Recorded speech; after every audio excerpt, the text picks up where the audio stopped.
गुरुमुखो, आज का सत्संग बहुत ही अनमोल है। सभी गुरुमुख ध्यान पूर्वक सुने और लाभ उठाए। गुरुमुखो, श्री गुरु महाराज जी जब यात्रा करते हुए बेंगलोर पहुंचे तो वहां के भक्तों के सामने श्री वचन हुए कि मानुष जीवन अनमोल है, सब योनियों से श्रेष्ठ है।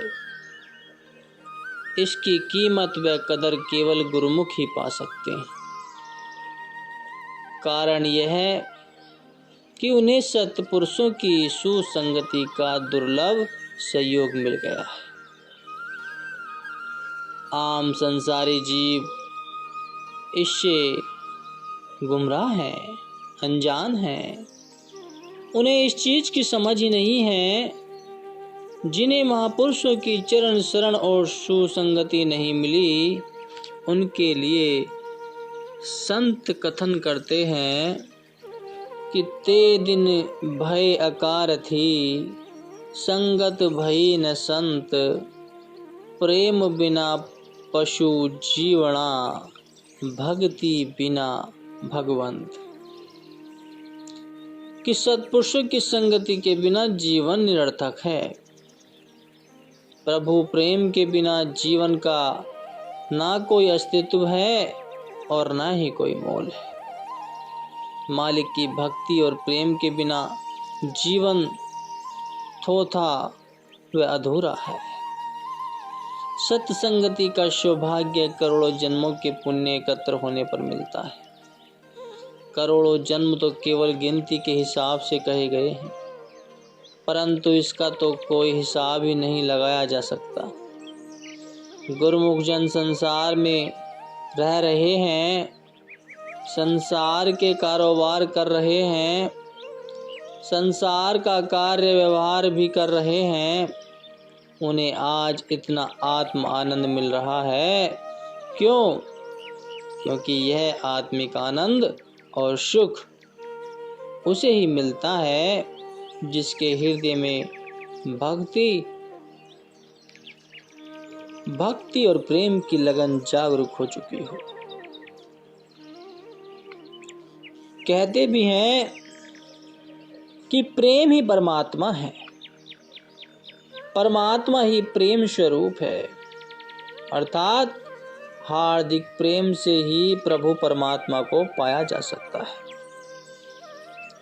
मानुष जन्म का ध्येय ही यही है, जिसे पाकर जीव धन्य हो जाता है और उज्ज्वल मुख दरगाह में जाता है। इसके पश्चात प्रभु प्रेम एवं प्रभु आगमन के भजन गाकर सब झूमने लगे। शाम के समय उस परिवार ने जब श्री चरणों में माथा टेका तो सबके आपने मुस्कुराते हुए कहा कि प्रेमी परिवार और प्रेम ही है आधार, सब और प्रेम ही प्रेम है। आनंद ही आनंद छा रहा है। यही आनंद सदा अपने हृदय में कायम रखो। अपने दिल को सद्गुरु के दर्शन ध्यान सेवा सत्संग में लगाओ और जीवन को सफल बनाओ।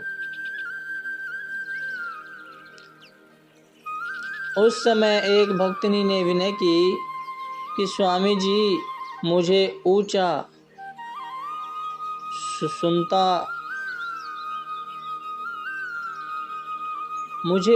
सुनाई देता है। आपने पूछा, तुम्हारी आयु कितनी है? उसने उत्तर दिया, 30 वर्ष। तो श्री वचन हुए कि इतनी छोटी उम्र में इतना कम क्यों सुनाई देने लगा है? कहने लगी, मुझे खट्टे चने बहुत पसंद है। डॉक्टर कहते हैं कि अधिक खटाई लेने के कारण तुम्हें कम सुनाई देता है। तो आपने मुस्कुराते हुए फरमाया कि पहले जब खट्टे चने में नौकरानी ने बेहोशी की दवा मिलाकर खिलाई थी और सब कुछ लूट कर ले गई थी, वह बात भूल गई है क्या? यही तो भूल है कि इंसान जानता भी है कि माया में फंसने से उसका किस प्रकार नुकसान होता है, किंतु फिर भी उसी राह पर चलते हुए वह तनक भी सोच विचार नहीं करता और घाटे का सौदा किए ही जाता है।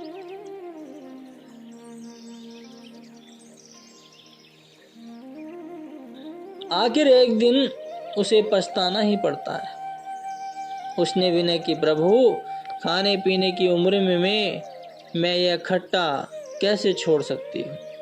उत्तर मिला, देख ले, एक ही रस मिलेगा, चाहे तो जीवा का रस ले लो और चाहे अपने कानों का। आपकी वाणी ने उस पर जादू सा असर कर दिया। उसने विनय की कि आज से मैं जीवा के रस को त्याग दूंगी, अधिक खट्टा नहीं खाऊंगी और श्रवण शक्ति को बढ़ाकर श्री वचनों को सुनकर हृदयांग करूंगी। आपने उसे शुभ आशीर्वाद दिया। पुनः परिवार ने गदगद होकर विनय की कि प्रभु ये आपका ही घर है, अब आप यहाँ ही विराजमान रहें। आपने अपने सुकोमल तन पर कष्ट उठाकर हमारे गृह पधार कर जो महान उपकार किया है, हम सब उसके लिए आपके जन्म जन्म आभारी रहेंगे। गुरुमुखो, बेंगलोर में रहने वाले कई गुरुमुख धनाढ्य और उच्च प्रशिक्षित हैं।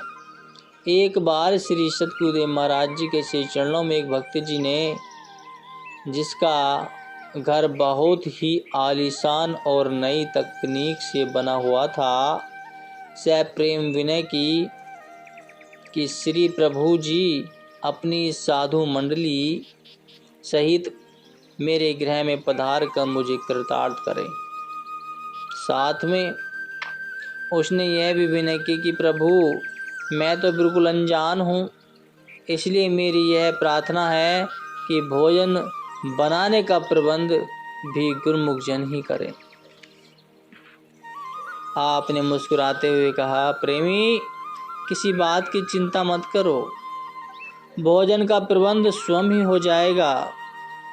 उस भक्त के जाने के पश्चात उसका मित्र आश्रम में आया और उसने श्री चरणों में विनय की कि प्रभु आप हमारी कॉलोनी में सिर दर्शन देने आ रहे हैं, वहाँ पर जितने भी लोग उपस्थित होंगे उनके लिए भोजन बनाने का सौभाग्य मुझे प्रदान करें। तो आपने फरमाया, अपने मित्र को कुछ मत बताना, हमारे पहुँचने से 15-20 मिनट पहले वहाँ सारा सामान लेकर आ जाना। यही सेवा ही तुम्हारा हार्दिक प्रेम है। हमने तुम्हारी विनय स्वीकार की। जहाँ एक और वह भक्त यह सोच रहा था कि मैं अपने घर में किस प्रकार थोड़ा बहुत प्रबंध रखूं, कैसे मैं इस कार्य को पूरा कर पाऊंगा, वहाँ दूसरी ओर उसके मित्र के हृदय की गहराइयों से प्रभु प्रेम छलक रहा था। वह सोच रहा था कि सचमुच ही भगवान संतों के रूप में धरती पर अवतार लेते हैं और हम तुच्छ जीवों के मध्य में अपनी दिव्य नर लीला दर्शाते हैं। सिर दर्शन की एक झलक मात्र से मेरे अंतर में एक ऐसा अलौकिक आनंद अनुभव हो रहा है जो कुबेर का खजाना पाने पर भी नहीं मिलेगा। इसी मस्ती में झूमता हुआ वह अपने घर की ओर चल दिया। श्री सद्गुरुदेव महाराज जी के शुभ आगमन का समय समीप आ गया। वह भक्त यह सोचकर घबरा रहा था कि खाने पीने का कुछ प्रबंध तो नहीं हो पाया। इतने में उसका मित्र खाने पीने की सब सामग्री जिसमें अनेक प्रकार के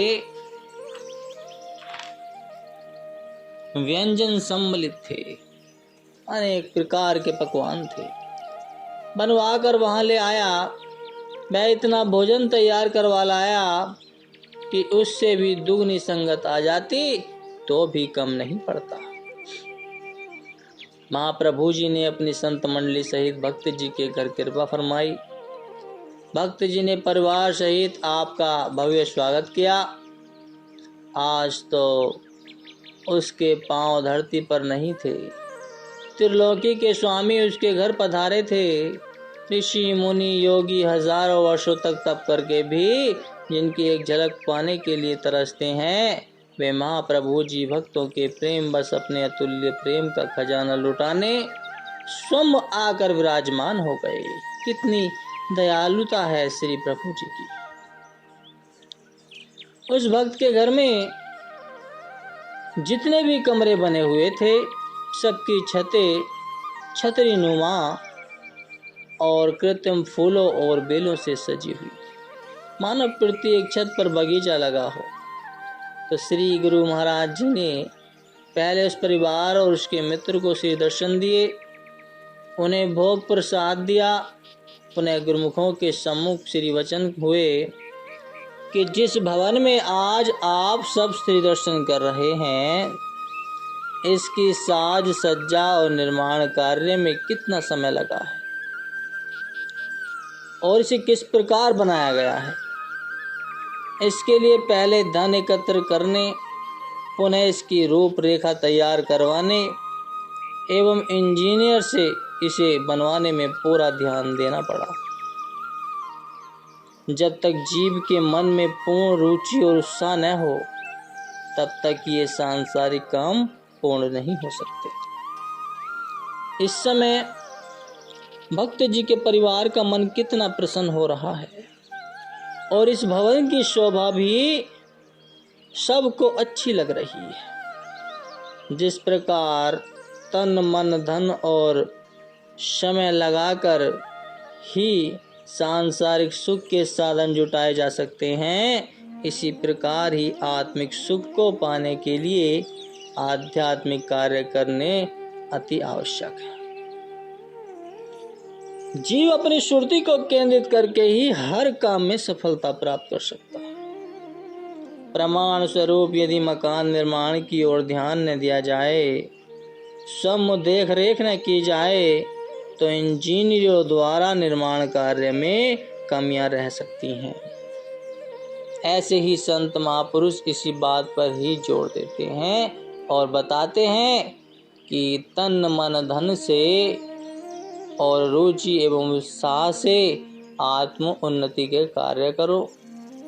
सांसारिक कार्य व्यवहार करते हुए अपनी सुरति को अपने असली काम भजन बंदगी की ओर लगाए रखोगे तो यहाँ भी सुख मिलेगा और मालिक की दरगाह में भी सम्मान मिलेगा।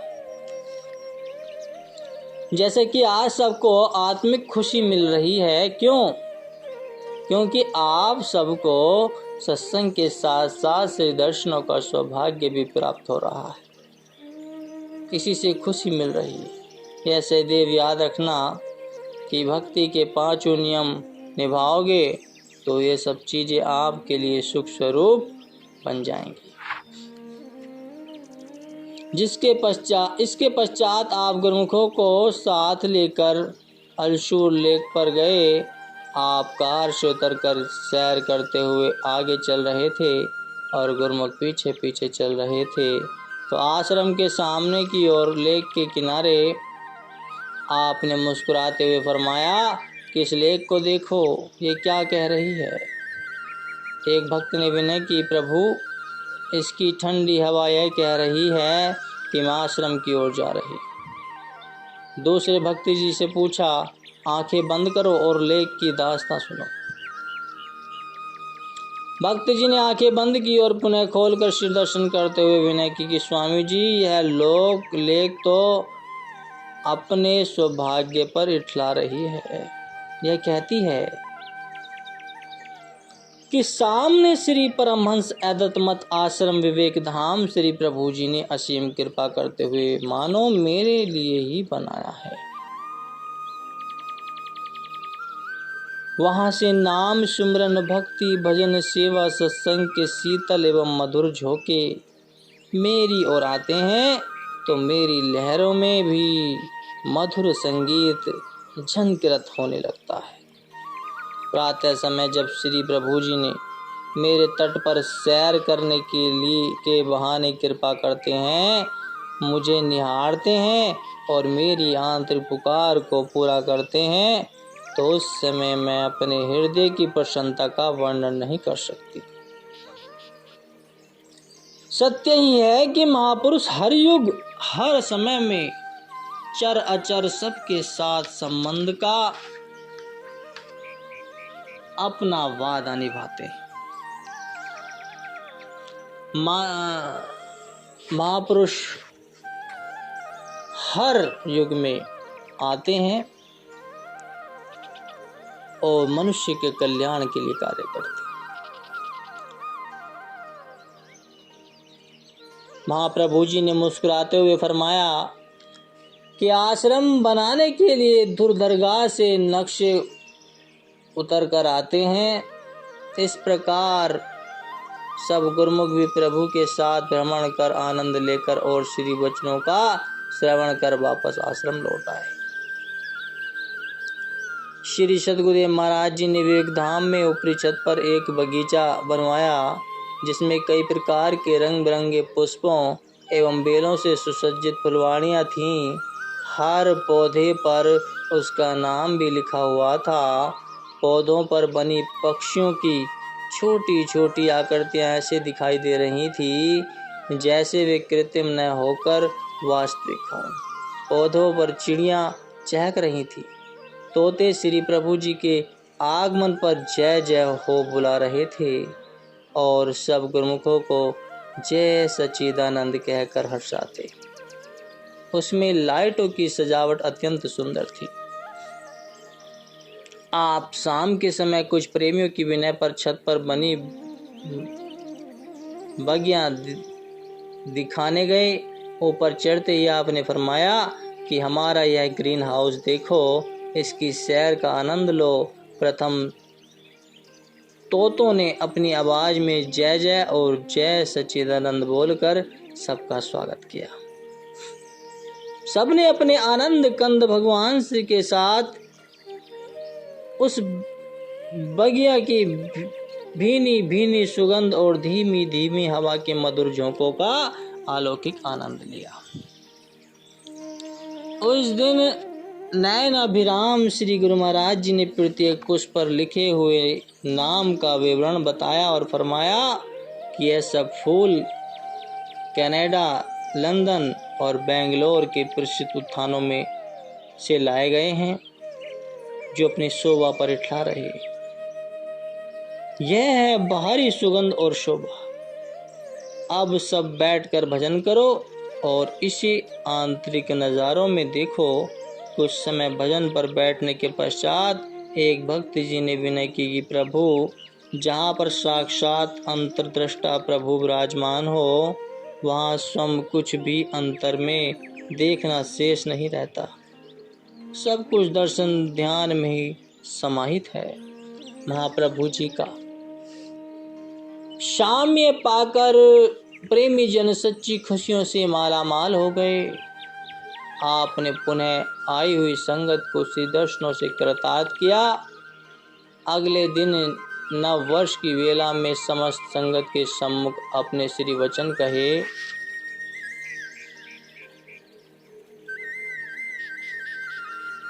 कि हर एक इंसान को कुदरती तौर पर नई चीज मिलने पर अपार प्रसन्नता होती है।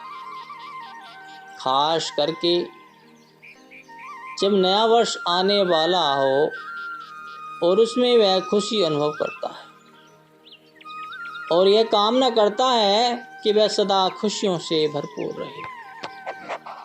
गुरुमुख के मन में भी यही अभिलाषा होती है कि कोई भी नया काम हो, कोई भी नया समय हो या कोई भी नया साल में श्री दर्शनों की खुशी मिले, सेवा मिले।